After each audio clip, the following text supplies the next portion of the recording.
എല്ലാവർക്കും ഈ സൊല്യൂഷൻസിൻ്റെ മറ്റൊരു അധ്യായത്തിലേക്ക് സ്വാഗതം. ഇന്ന് നമ്മൾ ഗ്രീക്കോ റോമൻ പീരിയഡിനെ കുറിച്ചിട്ടാണ് നോക്കാനായിട്ട് പോകുന്നത്. ആൻഡ് ഈ ഒരു period 9th century BC start ചെയ്യുകയും ഏകദേശം 5th സെഞ്ച്വറി AD യോടുകൂടി അവസാനിക്കുകയും ചെയ്ത ഒരു കാലഘട്ടമാണ്.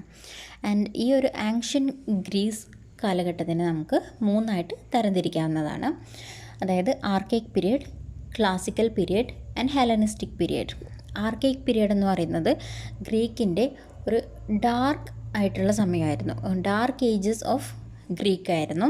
And it was characterised by ignorance, injustice and various kinds of other miseries. Okay, and the next one is classical period. ഈ ഒരു ക്ലാസിക്കൽ പീരിയഡിൽ അവിടെ കലാരൂപങ്ങൾ, ആർട്ട്, ലെറ്റേഴ്സ് ഇതെല്ലാം ഇതിൻ്റെയൊക്കെ ഒരു ഫ്ലവറിങ് നടന്ന കാലഘട്ടമായിരുന്നു ക്ലാസിക്കൽ പീരിയഡ് എന്ന് പറയുന്നത്. Then comes the Hellenistic period. Hellenistic പീരിയഡിൽ ഗ്രീക്ക് പൊളിറ്റിക്കലി ഡിക്ലൈൻ ചെയ്തു എങ്കിൽ കൂടിയിട്ടും കൾച്ചറലി ഡോമിനേറ്റ് ചെയ്യപ്പെട്ടൊരു കാലഘട്ടമായിരുന്നു. ആൻഡ് ഈ ഒരു ആർക്കൈക് പീരിയഡിനെ കുറിച്ചിട്ട് നമ്മൾ കുറച്ചുകൂടെ ഡീറ്റെയിൽഡ് ആയിട്ട് നോക്കുകയാണെന്നുണ്ടെങ്കിൽ ഇത് സ്റ്റാർട്ട് ചെയ്യുന്നത് 9th century BC and end with 5th century BC. നമുക്കറിയാലോ, BC എന്ന് പറയുമ്പോൾ 9, ദെൻ 8, ദെൻ 7 അങ്ങനെയാണ് നമ്മൾ കൗണ്ട് ചെയ്തിട്ട് വരുന്നത്. അപ്പം 9th സെഞ്ച്വറി BC സ്റ്റാർട്ട് ചെയ്യുകയും 5th സെഞ്ച്വറി BC എൻഡ് ചെയ്യുകയും ചെയ്ത കാലഘട്ടമാണ് ആർക്കൈക് പീരിയഡ് എന്ന് പറയുന്നത്. ആൻഡ് ഈ ഒരു കാലഘട്ടത്തിൽ സിറ്റി സ്റ്റേറ്റുകൾ ഫോം ചെയ്യപ്പെട്ടു. അതായത് ഒരു രാജ്യം എന്നതിനപ്പുറത്തോട്ട് പല പല സിറ്റികളായിട്ട് തിരിയുകയും ഈ സിറ്റികൾ തമ്മിൽ കോൺസ്റ്റൻ്റായിട്ട് അവിടെ വാർ നടക്കുകയും ചെയ്തിട്ടുണ്ടായിരുന്നു. ആൻഡ് ഈ സിറ്റി സ്റ്റേറ്റുകളൊക്കെ തന്നെയും ടൈറൻസ് ആയിരുന്നു റൂൾ ചെയ്തിരുന്നത്. ഇവിടെ ടൈറൻസ് എന്നുള്ളതൊരു നെഗറ്റീവ് കൊണോട്ടേഷനിലല്ല യൂസ് ചെയ്യുന്നത്. ഇതിനൊരു പോസിറ്റീവ് കൊണോട്ടേഷൻ, ഒരു കിങ് എന്നുള്ളൊരർത്ഥത്തിലാണ്. ദെൻ ഈ ഒരു ഗ്രീക്ക് സിറ്റി സ്റ്റേറ്റ്സിൻ്റെ പ്രധാന എനിമി എന്ന് പറയുന്നത് പേർഷ്യൻസ് ആയിരുന്നു. ആൻഡ് ഈ ഒരു കാലഘട്ടത്തിലെ പോയറ്റ്സാണ് Homer, Hesiod and Sappho. Then we can look into Homer. 8th century BC ജീവിച്ചിരുന്ന പോയറ്റാണ് ഹോമർ എന്ന് പറയുന്നത്. ആൻഡ് ഇദ്ദേഹത്തിനെ കുറിച്ചിട്ട് ഒരുപാട് വർക്കുകൾ എഴുതപ്പെട്ടിട്ടുണ്ട്. From the ancient period onwards ഒരുപാട് വർക്കുകൾ ഇദ്ദേഹത്തിൻ്റെ ലൈഫിനെ കുറിച്ചിട്ട് എഴുതപ്പെട്ടിട്ടുണ്ടെങ്കിൽ കൂടിയിട്ടും നമുക്ക് പെർട്ടിക്കുലർ ആയിട്ട് അദ്ദേഹത്തിനെ കുറിച്ചിട്ട് അധികം അറിവുകളൊന്നും തന്നെയില്ല. And we believe that he is A blind wandering minstrel. അതായത് ഇദ്ദേഹം ഒരു ബ്ലൈൻഡ് ആയിരുന്നു, കണ്ണ് കാണാത്ത ഒരാളായിരുന്നു. ആൻഡ് ഇങ്ങനെ വാണ്ടർ ചെയ്തുകൊണ്ടിരിക്കുന്ന ഒരു പേഴ്സൺ ആയിരുന്നു. ആൻഡ് ഇദ്ദേഹത്തിൻ്റെ വർക്കുകളാണ് ഇലിയഡ് ആൻഡ് ഒഡീസി. ഇലിയഡ് എന്ന് പറയുന്നത് ഇത് രണ്ടും തന്നെ, ഇലിയഡും ഒഡീസിയും എപ്പിക്കുകളാണ്. ആൻഡ് ഈ Iliad is one of the oldest extended work in western literature. അതായത് വെസ്റ്റേൺ ലിറ്ററേച്ചറിൽ ഇന്നും നിലനിൽക്കുന്ന ഒരു വർക്ക്, ഇത്രയും കാലം എക്സിസ്റ്റ് ചെയ്തു പോകുന്ന ഒരു വർക്കാണ് ഇലിയഡ് എന്ന് പറയുന്നത്. And this Iliad set against the Trojan war and deals mainly with the fightings between Agamemnon and Achilles. അഗമെമ്നൻ്റെയും അക്കില്ലസിൻ്റെയും ഫൈറ്റ്സിനെ കുറിച്ചിട്ടായിരുന്നു കാര്യമായിട്ടും ഇവിടെ പറയുന്നുണ്ടായിരുന്നത്, അതായത് ഇലിയഡ് എന്ന വർക്കിൽ പറയുന്നുണ്ടായിരുന്നത്. ദെൻ ഒഡീസി. ഒഡീസി എന്ന് പറയുന്നത് ഈ ഇലിയഡിൻ്റെ തന്നെ സീക്വലായിട്ട് വരുന്ന വർക്കാണ്. And it depicts the journey of Odysseus or Ulysses back home to Ithaca after the fall of Troy. ട്രോയിലെ പരാജയത്തിന് ശേഷം ഒഡീസിയോസ് അല്ലെങ്കിൽ യുലിസസ് എന്ന് പറയുന്ന രാജാവ് അദ്ദേഹത്തിൻ്റെ രാജ്യമായിട്ടുള്ള ഇതാക്കയിലോട്ട് തിരിച്ചു വരുന്നു. ഈ ഒരു സ്റ്റോറിയും കാര്യങ്ങളുമാണ് ഈ ഒഡീസി എന്ന് പറയുന്ന സീരീസിൽ വരുന്നത്. Then other than this Iliad and Odyssey, there are many epic poems have been attributed to Homer. ഈ ഒരു ഹോമർ എഴുതിയതാണെന്ന് പറയപ്പെടുന്ന വേറെയും ഒരുപാട് വർക്കുകളുണ്ട്. പക്ഷേ മോസ്റ്റ് ഇമ്പോർട്ടൻ്റ് ആയിട്ടുള്ള 2 വർക്കുകൾ എന്ന് പറയുന്നത് ഇലിയഡ് ആൻഡ് ഒഡീസി ആണ്. Then comes the classical period. നമ്മൾ പറഞ്ഞു ആർക്കിക് പീരിയഡ് എന്ന് പറയുന്നത് 9th സെഞ്ച്വറി ബി സി ടു 5th സെഞ്ച്വറി ബി സി ആയിരുന്നു. ആൻഡ് ക്ലാസിക്കൽ പീരിയഡ് എന്ന് പറയുന്നത് 5th to 4th century BC C ആണ്. ഈ ഒരു കാലഘട്ടത്തിൽ ഏതൻസ് അറിയാലോ. Athens is a city in Greek, and this Athens emerged as the most powerful of Greek city state. ഗ്രീക്കിലെ സിറ്റി സ്റ്റേറ്റുകൾ ഒരുപാട് സിറ്റി സ്റ്റേറ്റുകളായിട്ട് തരം തിരിക്കപ്പെട്ടിട്ടുണ്ടായിരുന്നു ആർക്കിക് പീരിയഡിലെന്ന് പറഞ്ഞു. അപ്പോൾ ഈ സിറ്റി സ്റ്റേറ്റുകളിലൊക്കെ തന്നെ ഏറ്റവും പവർഫുൾ ആയിട്ടുള്ള സ്റ്റേറ്റായിട്ട് ഏതൻസ് വരികയും and this Athens was ruled by the famous ruler Pericles. Okay, അദ്ദേഹം ഈ ഒരു സിറ്റി സ്റ്റേറ്റ് ആയിട്ടുള്ള ഏതൻസിനെ റൂൾ ചെയ്യുകയും ചെയ്തിട്ടുണ്ടായിരുന്നു. ആൻഡ് ഈ ഒരു കാലഘട്ടം എന്ന് പറയുന്നത് ആർട്ട് ആൻഡ് ലിറ്ററേച്ചറിൽ അല്ലെങ്കിൽ ആർട്ട് ആൻഡ് ലെറ്റേഴ്സിൽ ട്രമൻഡസ് ഫ്ലവറിങ് നടന്നിട്ടുള്ള ഒരു കാലഘട്ടമാണ്. ഈ കാലഘട്ടത്തിൽ അവർ യൂസ് ചെയ്തിരുന്ന സബ്ജക്ട്സ് അല്ലെങ്കിൽ അവർ അറ്റംപ്റ്റ് ചെയ്ത ഡിസിപ്ലിൻസ് എന്ന് പറയുന്നത് ഒരുപാട് മേഖലകളുണ്ടായിരുന്നു. പൊളിറ്റിക്കൽ തോട്ട്സ് ഉണ്ടായിരുന്നു, എസ്തെറ്റിക്സ് ഉണ്ടായിരുന്നു, ഫിസിക്സ് ഉണ്ടായിരുന്നു, then ethics, linguistics, biology, logic, mathematics and all this developed in this period. ഇതിലെല്ലാ കാര്യങ്ങളെക്കുറിച്ചിട്ടും ഈ ഒരു പീരിയഡിൽ ചർച്ച ചെയ്യപ്പെടുകയും എഴുതപ്പെടുകയും ചെയ്തിട്ടുണ്ടായിരുന്നു. Then pre Socratic philosophers. ഈ ഒരു പേര് കേൾക്കുമ്പോൾ തന്നെ നമുക്ക് മനസ്സിലാവും പ്രീ സോക്രാറ്റിക്, അതായത് സോക്രട്ടീസിന് മുമ്പുണ്ടായിരുന്ന ഫിലോസഫേഴ്സ് എന്നാണ് പറയുന്നത്. ഏകദേശം 6 പേരാണ് പ്രീ സോക്രാറ്റിക് ഫിലോസഫേഴ്സ് എന്നറിയപ്പെടുന്നത്. ഇവരെക്കുറിച്ചിട്ട് ജസ്റ്റ് ഒരു ഐഡിയ ഉണ്ടായിരുന്നാൽ മതി, കാണാണ്ട് പഠിക്കേണ്ടതായിട്ടുള്ള ആവശ്യമൊന്നുമില്ല. ദെൻ ഈ ഒരു 6 പേർക്ക് ശേഷം സോക്രട്ടീസ്, പ്ലാറ്റോ ആൻഡ് അരിസ്റ്റോട്ടിൽ, നമുക്ക് മെയിൻലി അറിയപ്പെടുന്ന ഫിലോസഫേഴ്സ് ഈ ഒരു പീരിയഡിൽ വരുന്നത് സോക്രട്ടീസ്, പ്ലാറ്റോ ആൻഡ് അരിസ്റ്റോട്ടിലാണ്. ഈ പ്രീ സോക്രാറ്റിക് ഫിലോസഫേഴ്സ് എന്ന് പറയുന്ന 6 പേര് ഇവർ സോക്രട്ടീസിന് തൊട്ട് മുമ്പായിട്ട് ജീവിച്ചിരുന്ന അല്ലെങ്കിൽ തൊട്ട് മുമ്പായിട്ടുണ്ടായിരുന്ന ആളുകളാണ്. Then we can look into the classical drama. ഈ ഡ്രാമ പറയുമ്പം ട്രാജഡി ആൻഡ് കോമഡി ഇത് രണ്ടുമായിരുന്നു അന്നുണ്ടായിരുന്ന ജാനേഴ്സ് എന്ന് പറയുന്നത്. And the first genre is tragedy. Tragedy emerge ചെയ്യപ്പെടുന്നത് ഏതൻസിലാണ്, അതായത് ബി സി 6th സെഞ്ച്വറിയിൽ ഏതൻസിലാണ് ട്രാജഡി ഡെവലപ്പ് ചെയ്യപ്പെടുന്നത്. And it is developed as part of religious festival Dionysia in honour of Dionysus എന്ന് പറയപ്പെടുന്ന ദേവതയുടെ അല്ലെങ്കിൽ ആ ഒരു ഗോഡസിൻ്റെ ദാറ്റ് ഈസ് ഓക്കെ. ഈ ഒരു ഡയനീഷ്യ എന്ന് പറയുന്ന ഗോഡസിനെ സംബന്ധിച്ചിട്ടുള്ള റിലീജിയസ് ഫെസ്റ്റിവലായിട്ടുള്ള ഡയനീഷ്യ എന്ന് പറയുന്ന ഫെസ്റ്റിവലിലാണ് ഈ ഒരു ട്രാജഡി ആദ്യമായിട്ട് എമേർജ് ചെയ്തു വരുന്നത്. ദെൻ ദിസ് ഡയനീഷ്യസ് എന്ന് പറയുന്നത് ഗോഡ് ഓഫ് വൈനാണ്, god of wine and ecstasy. And റോമൻസിൻ്റെ ഇടയിൽ ഡയനീഷ്യ എന്ന് പറയുന്ന ഗോഡസ് അറിയപ്പെടുന്നത് ബാക്കസ് എന്നാണ്. Okay. Then the second genre is comedy. ഈ കോമഡി ഡെവലപ്പ് ചെയ്യപ്പെടുന്നത് സാറ്റിയർ പ്ലേയോ ആയിട്ട് അസോസിയേറ്റഡ് ആയിക്കൊണ്ടാണ്. ആൻഡ് യൂഷ്വലി ഇതിൻ്റെ സബ്ജക്ട്സ് എന്ന് പറയുന്നത് മിത്തോളജിക്കൽ സബ്ജക്ട്സ് ആയിരുന്നു. Then parts of Greek theatre. ഒരു ഗ്രീക്ക് തിയേറ്ററിനെ നമുക്ക് ഡിഫറെൻറ്റ് പാർട്സ് ആയിട്ട് കണക്കാക്കാവുന്നതാണ്. ആ ഒരു പാർട്സാണ് ഇവിടെ കൊടുത്തിട്ടുള്ളത്. Koilon, orchestra, thymele, skene, proscenium and diazoma. നമുക്ക് ഇത് ഓരോന്നും എന്താണെന്നുള്ളത് നോക്കാം. കൊയിലോണിന് മറ്റൊരു പേരും കൂടെയുണ്ട്, തിയേട്രോൺ, THEATRON, തിയേട്രോൺ.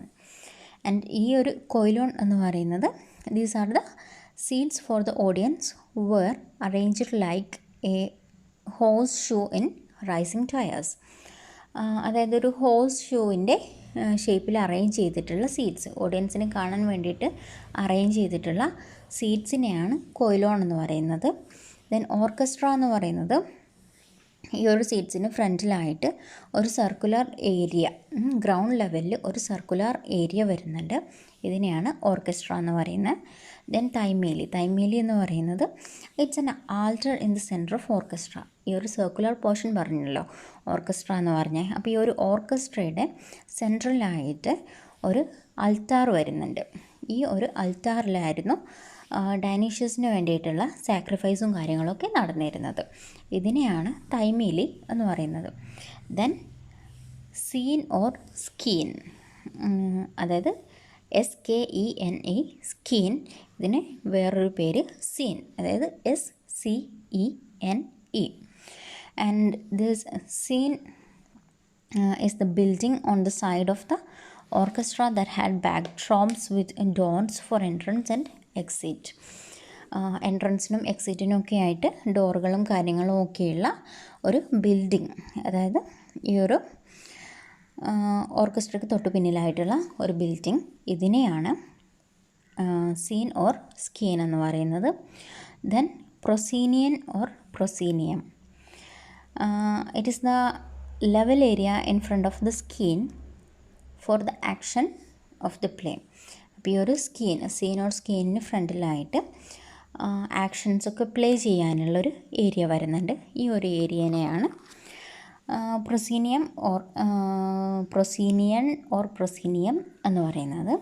ദെൻ കംസ് ദ ഡയസോമ എന്ന് പറയുന്നത് it is A passage dividing the seating tyres.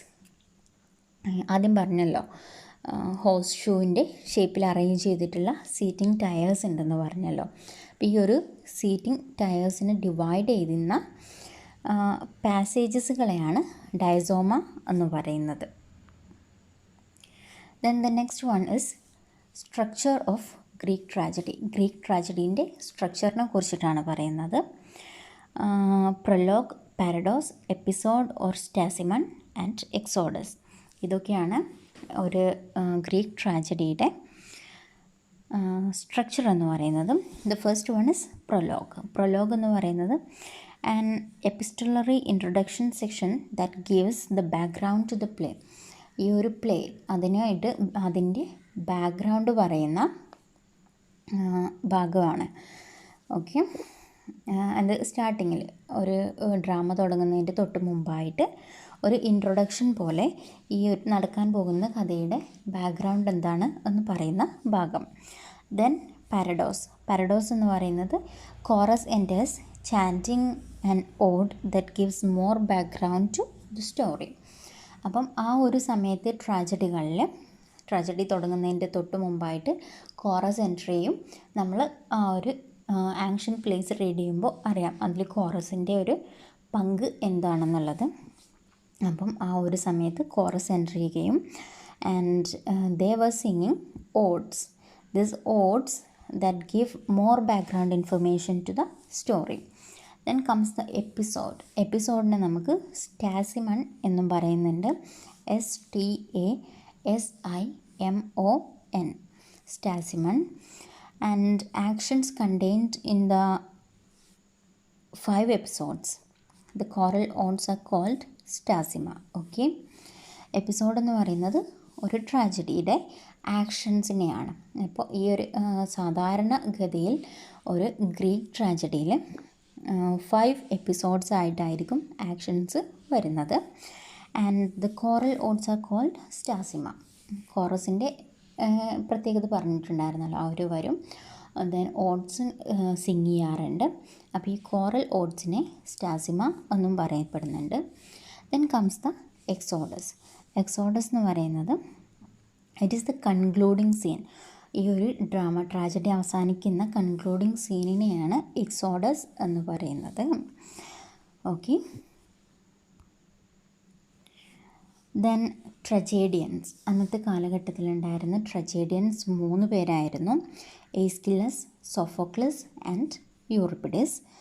And ആ കാലഘട്ടത്തിലെ ഡ്രാമയെ കുറിച്ചിട്ട് പറയുകയാണെങ്കിൽ, അല്ലെങ്കിൽ ട്രാജഡീനെ കുറിച്ചിട്ട് പറയുകയാണെങ്കിൽ, in the beginning there was only one actor and this one actor who's interacted with chorus. ഇതായിരുന്നു അന്നത്തെ ഡ്രാമ എന്ന് പറയുന്നത്. ദെൻ എയ്സ്കില്ലസ് വന്നതോടുകൂടി he introduced the second actor. ഒരു സെക്കൻഡ് ആക്ടർ എന്നുള്ള കൺസെപ്റ്റ് എയ്സ്കില്ലസ് ഇൻട്രൊഡ്യൂസ് ചെയ്യുകയും അങ്ങനെ ഒരു വെറൈറ്റി ആ ഡ്രാമയിലോട്ട് കൊണ്ടുവരികയും ചെയ്തു. ആൻഡ് ഈ ഒരു കേസിൽ chorus has less importance. Single actor ആയിരുന്ന സമയത്ത് കോറസിന് മോർ ഇമ്പോർട്ടൻസ് ഉണ്ടായിരുന്നു. ബട്ട് രണ്ട് ആക്ടേഴ്സ്, സെക്കൻഡ് ആക്ടർ എന്നുള്ള ഒരു കൺസെപ്റ്റും കൂടെ വന്നതോടുകൂടി കോറസിൻ്റെ ആ ഒരു ഇമ്പോർട്ടൻസ് എന്ന് പറയുന്നത് അല്പം കുറഞ്ഞു. Then this Aeschylus made costumes more elaborate. ഓരോ റോൾസിനനുസരിച്ചിട്ട് മോർ ഇലാബറേറ്റഡ് ആയിട്ടുള്ള ക്ലോത്ത്സും കാര്യങ്ങളും ഒക്കെ ആയിരുന്നു എയ്സ്കില്ലസ് പ്രൊവൈഡ് ചെയ്തിട്ടുണ്ടായിരുന്നത്. Then Sophocles introduced the third actor. അതിനുശേഷം സോഫോക്ലസ് മൂന്നാമത്തെ ആക്ടർ അല്ലെങ്കിൽ തേർഡ് ആക്ടർ എന്ന് പറയുന്ന ഒരു കൺസെപ്റ്റ് കൂടി കൊണ്ടുവരികയുണ്ടായി. പിന്നെ ഇതിലേറ്റവും പ്രത്യേകത എന്താണെന്ന് വെച്ച് കഴിഞ്ഞാൽ ഈ ഒരു തേർഡ് ആക്ടർ എന്നുള്ള കൺസെപ്റ്റിന് അപ്പുറത്തോട്ട് ഗ്രീക്ക് ട്രാജഡിയിൽ ആക്ടേഴ്സ് ഉണ്ടായിരുന്നില്ല. There is only 3 actors in A Greek tragedy. Okay. Then we can look into Aeschylus. Aeschylus is born in 525 and died in 456 BC. അപ്പം ബി സിയിലായതുകൊണ്ടാണ് മുകളിൽ നിന്നിങ്ങനെ താഴോട്ട് കൗണ്ട് ചെയ്ത് വരുന്നത്. ഓക്കെ, അപ്പം എയ്സ്കില്ലസ് ജനിക്കുന്നത് 525 ബി സിയിലും മരിക്കുന്നത് 456 ബി സിയിലുമാണ്. And he is known as the father of Greek tragedy. And അദ്ദേഹത്തിൻ്റെ ഏറ്റവും ഫേമസ് ആയിട്ടുള്ള വർക്കായിരുന്നു ഒറസ്റ്റിയ എന്ന് പറയുന്നത്. ആൻഡ് ദിസ് എയ്സ്കില്ലസ് ഇദ്ദേഹം ഡൈനീഷ്യയിൽ നടന്നിരുന്ന ഒരു ഫെസ്റ്റിവൽ പറഞ്ഞല്ലോ, ട്രാജഡി എമർജ് ചെയ്ത് വന്നിട്ടുള്ള ആ ഒരു ഫെസ്റ്റിവൽ, അതിൽ ഇദ്ദേഹം പാർട്ടിസിപ്പേറ്റ് ചെയ്യുകയും ഫസ്റ്റ് പ്രൈസ് തന്നെ വിൻ ചെയ്യുകയും ചെയ്തിട്ടുണ്ടായിരുന്നു. And he believed to have written about 70 to 90 plays, but only few survived. And most famous work നേരത്തെ പറഞ്ഞു ഒറസ്റ്റിയ ആയിരുന്നു. ഒറസ്ട്രിയ എന്ന് പറയുന്നത് ഒരു ട്രിലജിയാണ്. ഇതിന് 3 ഭാഗങ്ങൾ വരുന്നുണ്ട്: Agamemnon, libation bearers and യുമനൈഡീസ്.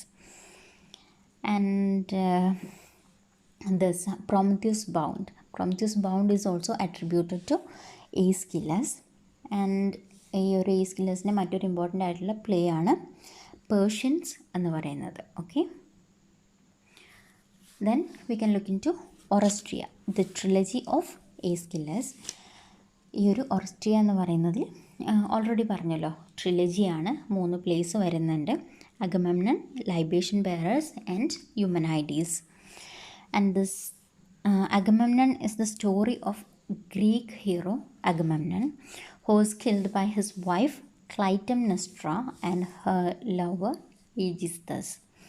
And this Clytemnestra, that is the wife of Agamemnon, she is the twin sister of Helen of Troy. Helen of ട്രോയുടെ ബർത്തിൻ്റെ സ്റ്റോറി അറിയാമല്ലോ. അതായത് സിയോസിനാൽ റേപ്പ് ചെയ്യപ്പെട്ടിട്ടുള്ള സ്വാൻ, ലഡ എന്ന് പറയുന്ന സ്വാൻ മുട്ടയിടുകയും ആ ഒരു മുട്ടയിൽ നിന്ന്, അതായത് ഡബിൾ എഗ്സിൽ നിന്ന് ജനിച്ച മക്കളാണ് ഹെലൻ ആൻഡ് ക്ലൈറ്റംനെസ്ട്ര. ഓക്കെ, അപ്പോൾ ഈ ഒരു Agamemnon, first story in the trilogy Oresteia, Agamemnon, it is the story of a Greek hero. Agamemnon എന്ന് പറയുന്ന ഗ്രീക്ക് ഹീറോയുടെ സ്റ്റോറിയാണ് who was killed by his wife Clytemnestra and her lover. Then the second story, Libation Bearers, is this Agamemnon's children, Orestes and Electra. ഈ ഒരു ഒറസ്റ്റസും ഇലക്ട്രയും അവരുടെ ഫാദറിൻ്റെ വിയോഗത്തിൽ revenge എടുക്കാൻ വേണ്ടിയിട്ട് പോവാണ്. And this Orestes kills Clytemnestra, his mother. ഈ Orestes ക്ലൈറ്റംനെസ്ട്രയെ kill ചെയ്യുന്ന ആ ഒരു സ്റ്റോറിയാണ് ലൈബേഷ്യൻ ബെയറാസ് പറയുന്നത്. ദെൻ യുമനൈഡീസ് എന്ന് പറയുന്നത് ഈ ഒരു കൊലപാതകത്തിന് ശേഷം Orestes is haunted by Eumenides or Furies and punishment for committing matricide. മാട്രിസൈഡിന് പണിഷ്മെൻറ്റ് എന്നുള്ള രൂപത്തിൽ ഈ ഒരു ഫ്യൂരീസ് ഇദ്ദേഹത്തിനെ ഹോണ്ട് ചെയ്തുകൊണ്ടിരിക്കുകയാണ്. ഒറസ്റ്റസിനെ ആ ഒരു സ്റ്റോറിയാണ് ദിസ് യുമനൈഡീസ് എന്ന് പറയുന്നത്. Then സോഫോക്ലസ്. Sophocles is born in 496 BC and died in 456 BC. And this Sophocles also won prizes in dramatic competitions in Danesia, and he believed to have written more than 100 plays. And ഒരുപാട് place നഷ്ടപ്പെട്ടു പോവുകയാണ് ചെയ്തിട്ടുണ്ടായിരുന്നത്. And തുടക്കത്തിൽ ഈ അദ്ദേഹത്തിൻ്റെ എഴുത്തുകളുടെ തുടക്ക കാലഘട്ടത്തിൽ ഇദ്ദേഹം എസ്കിലസിനെ ഇമിറ്റേറ്റ് ചെയ്യാൻ വേണ്ടിയിട്ട് ശ്രമിക്കുകയാണ് ചെയ്തിട്ടുണ്ടായിരുന്നത്. ബട്ട് ലേറ്റർ ഇദ്ദേഹത്തിൻ്റേതായിട്ടുള്ളൊരു സ്റ്റൈല് ഡെവലപ്പ് ചെയ്ത് കൊണ്ടുവരികയാണ് ചെയ്തത്.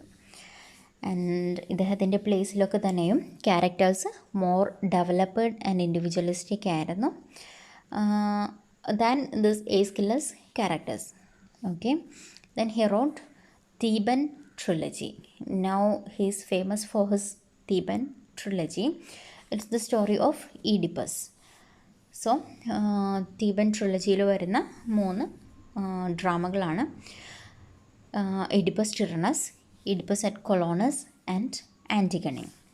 So this Oedipus Tyrannus or Oedipus Rex എന്ന് പറയുന്ന സ്റ്റോറി ഒരുവിധം എല്ലാവർക്കും ഫെമിലിയർ ആയിട്ടുള്ള ഒരു സ്റ്റോറിയാണ്. അതായത് ലയസിൻ്റെയും ജൊക്കാസ്റ്റയുടെയും മകനായിട്ട് ഈഡിപ്പസ് ജനിക്കുകയും അങ്ങനെ ആ ഒരു ജനിക്കുന്നതിൻ്റെ തൊട്ട് മുമ്പായിട്ട് ഇവിടെ ലയസിനോട് ഒരു പ്രൊഫറ്റ് വന്നിട്ട് പറയുന്നുണ്ട്, നിങ്ങളുടെ മകൻ നിങ്ങളെ കൊല്ലുകയും നിങ്ങളുടെ ഭാര്യേനെ കല്യാണം കഴിക്കുകയും ചെയ്യുമെന്ന്.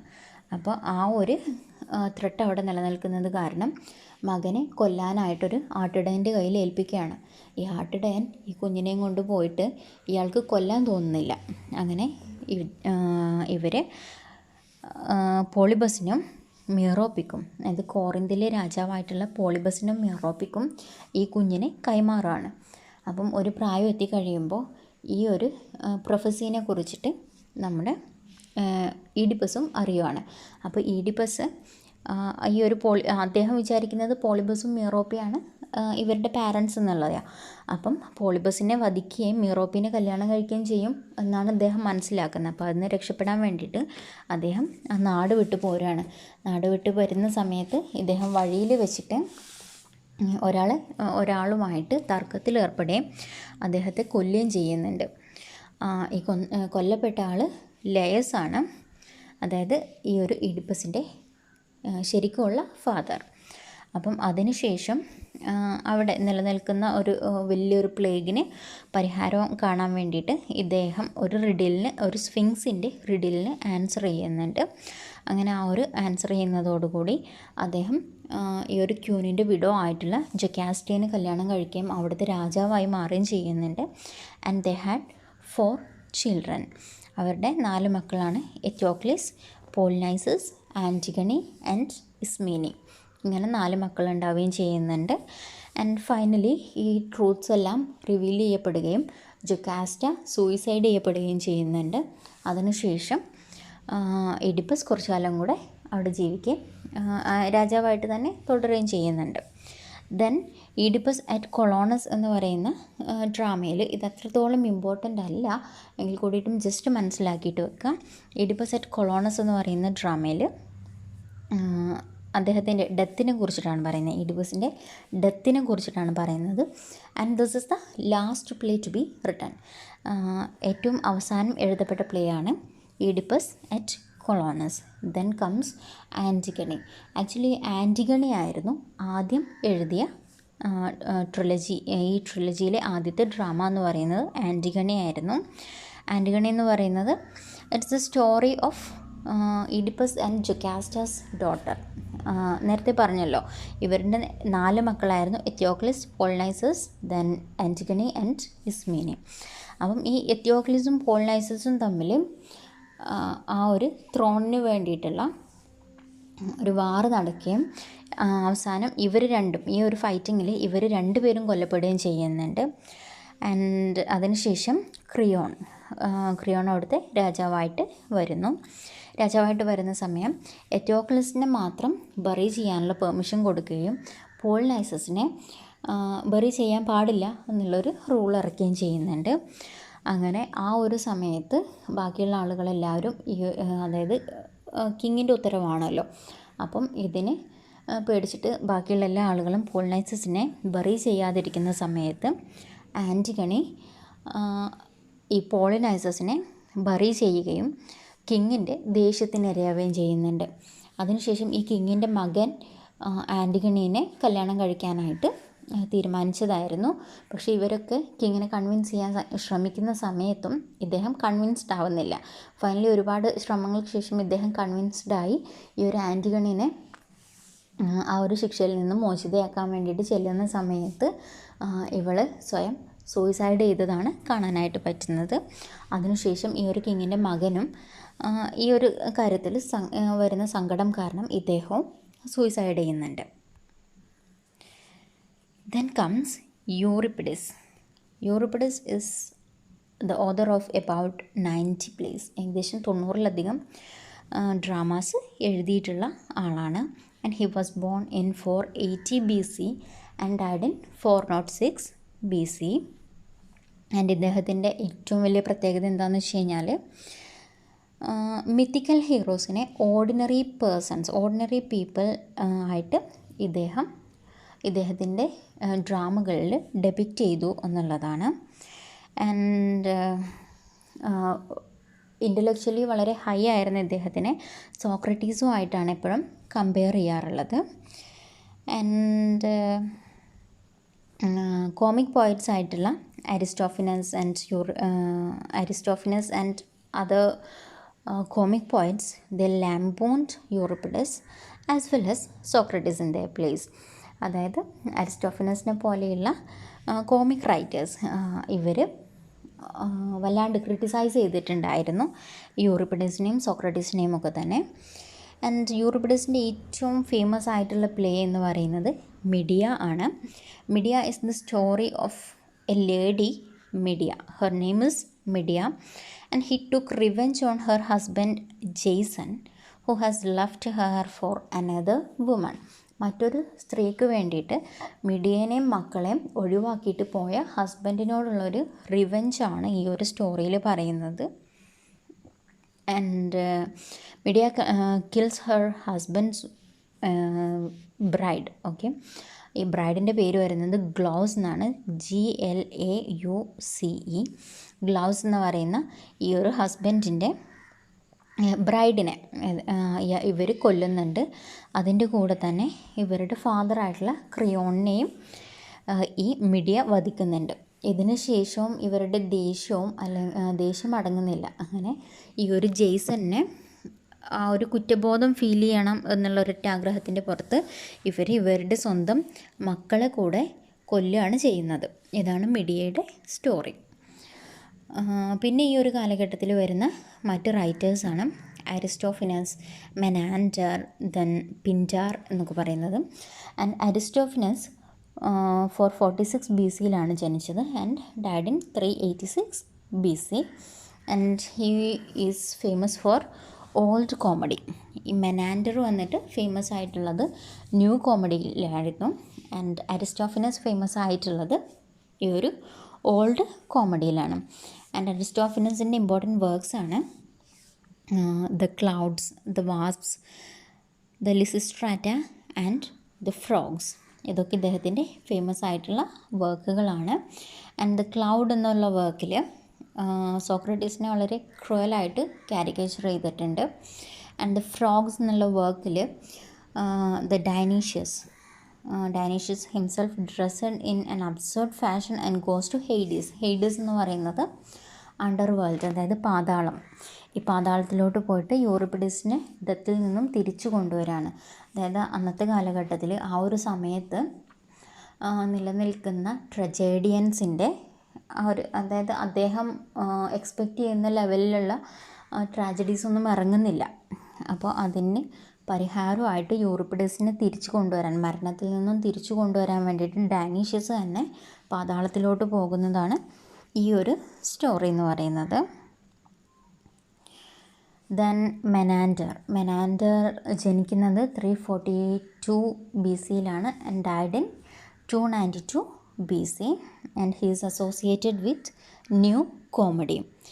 ആൻഡ് ഇദ്ദേഹത്തിൻ്റെ ഡ്രാമാസിൽ more generalised situations and stock characters ഉണ്ടായിരുന്നു. ആൻഡ് ഈ ഒരു മെനാൻഡറിൻ്റെ ന്യൂ കോമഡിയാണ് ഗ്രാജുവലി ഡെവലപ്പ് ചെയ്തിട്ട് കോമഡി ഓഫ് മാനേഴ്സ് ആയിട്ട് മാറിയത്. Then the next writer is Pindar. Pindar was born in 522 BC and died in 443 BC, and he lived at the beginning of the classical period. Classical പീരിയഡിൻ്റെ ബിഗിനിങ്ങിലായിരുന്നു ഇദ്ദേഹം ജീവിച്ചിട്ടുണ്ടായിരുന്നത്. And he wrote encomiastic odes, and these odes are accompanied by music and dance, and it was bold and formal in language.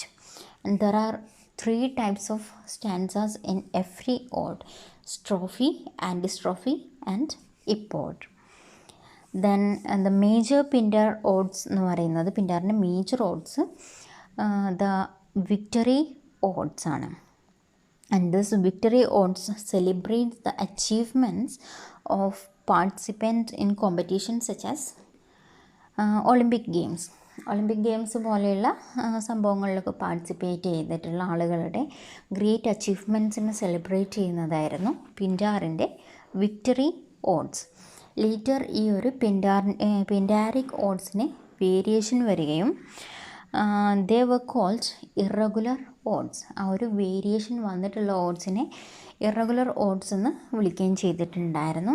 And this was developed by Abraham Cowley in 17th century.